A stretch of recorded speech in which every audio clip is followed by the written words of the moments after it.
وقتی که بین ابسولوت بتمن رو خورد کرد. بعد از اینکه بروس تونست از آرکام فرار کنه، تصمیم میگیره به تنهایی سراغ بین بره و یک بار برای همیشه کارش رو تموم کنه.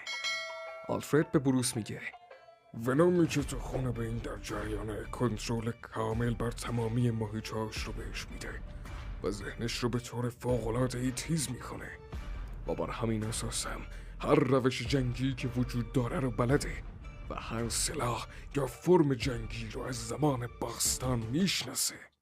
آلفرد به بروس میگه که اونو میشناسه، میدونه که چطور مبارزه میکنه و همیشه یه نقشه داره، ولی بین همچنان دنبالش میاد. هیچ نقشه و سبک خاصی نیست که بین ندونه و مهمتر از همه اون بروس رو میشناسه. بین هر دو دست بتمن رو قطع میکنه و جمجمه اونا با استفاده از لوگوی خود بتمن که سلاح مخفیشه خورد میکنه. بین کارش ساختن نمونه هایی مثل خودشه و حالا هم چشمش به بتمن افتاده.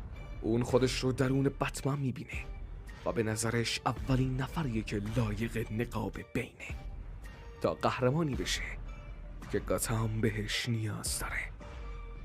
در نهایت آلفرد به بروس میگه برای اینکه این کار عملی بشه باید بروس خورد بشه، باید کمر خودش رو بشکنه و پیشکش بین کنه، ولی بروس این کارو نمیکنه و به همین دلیل بین دم در خونه بتمن نرفت، ولی در عوض سراغ دوستاش رفت، چون میدونست راه واقعی خورد کردن بتمن در واقع خورد کردن اونهاست.